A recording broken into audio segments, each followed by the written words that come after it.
Paytm के शेयरों में 1600% की उछाल। पेटीएम के शेयरों में बड़ा उछाल आया, जिससे निवेशकों में सकारात्मकता बढ़ी, खासकर टेक और फिनटेक सेक्टर में। टाटा मोटर्स के शेयरों में 4% की गिरावट। टाटा मोटर्स के शेयरों में गिरावट आई क्योंकि राकेश झुनझुनवाला का परिवार कंपनी से बाहर निकलने की योजना बना रहा है। स्पाइस जेट के शेयर 9% बढ़े। स्पाइस जेट ने 3000 करोड़ रुपए का फंड जुटाया, जिससे कंपनी के विस्तार की योजनाओं को बल मिला। ओला इलेक्ट्रिक के शेयरों में 6% की गिरावट। ओला इलेक्ट्रिक को इलेक्ट्रिक वाहनों से संबंधित शिकायतों के बाद नोटिस जारी किया गया, जिसके चलते शेयरों में गिरावट आई। भारत यूएई निवेश संबंध मजबूत।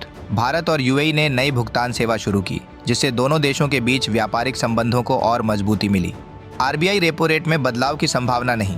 अक्टूबर में रेपो रेट में बदलाव की संभावना नहीं है, लेकिन दिसंबर 2024 से कटौती की उम्मीद की जा रही है।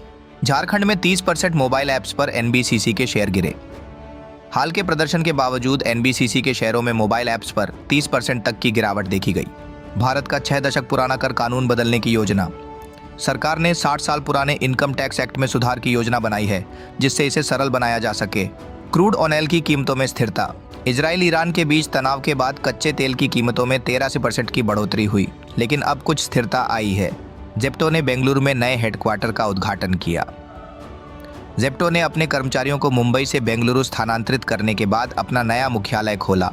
स्तन कैंसर जागरूकता माह। अक्टूबर 2024 में स्तन कैंसर जागरूकता पर विशेष जोर दिया गया, जिसमें महिलाओं को स्क्रीनिंग कराने और सही उपचार पाने पर जागरूक किया जा रहा है। मस्तिष्क स्ट्रोक का पता लगाने के लिए पहनने योग्य उपकरण।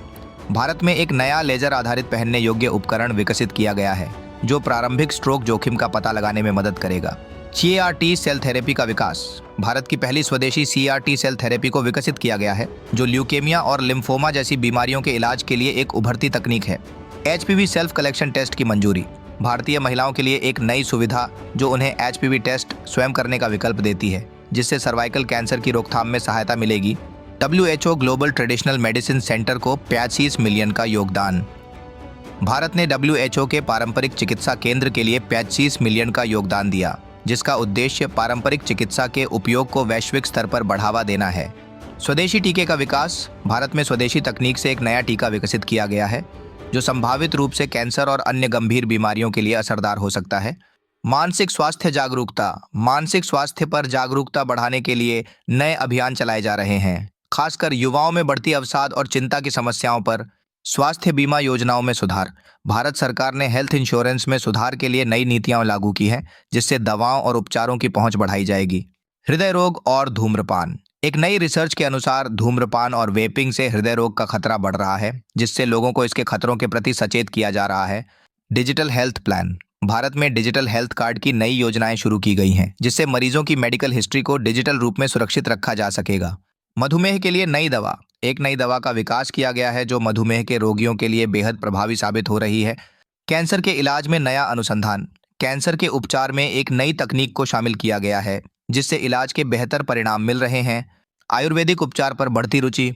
भारत में पारंपरिक आयुर्वेदिक उपचार के प्रति लोगों की रुचि बढ़ रही है, खासकर आधुनिक चिकित्सा के साथ मिलाकर इसका उपयोग किया जा रहा है।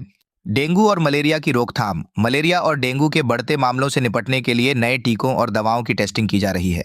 टेलीमेडिसिन सेवाओं में वृद्धि। ग्रामीण क्षेत्रों में चिकित्सा सेवाओं को पहुंचाने के लिए टेलीमेडिसिन सेवाओं का विस्तार किया जा रहा है।